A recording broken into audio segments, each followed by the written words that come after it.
Bollywood hero Vicky Kaushal, national crush Rashmika ప్రధాన పాత్రలో తెరకెక్కిన తాజా చిత్రం చావా. ఫిబ్రవరి 14న ప్రేక్షకుల ముందుకు వచ్చిన ఈ సినిమా విశేష ఆదరణను సొంతం చేసుకుంది. లక్ష్మణ్ టేకర్ దర్శకత్వం వహించిన ఈ చిత్రం ప్రస్తుతం బాక్సాఫీస్ వద్ద భారీ వసూలతో దూసుకెళ్తోంది.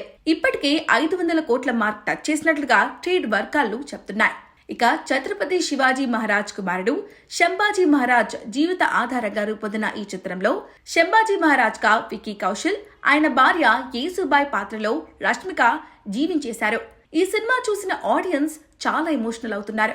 అయితే ఈ సినిమాను హిందీలో మాత్రమే రిలీజ్ చేశారు. కానీ చావా రెస్పాన్స్ చూసిన తర్వాత మిగతా భాషల్లోనూ రిలీజ్ చేయాలనే డిమాండ్స్ వచ్చాయి. ముఖ్యంగా తెలుగులో డబ్ చేయాలనే డిమాండ్స్ గట్టిగా వచ్చాయి. ఈ నేపథ్యంలో Chhaava Telugu dubbing version release కు రంగం సిద్ధమైంది.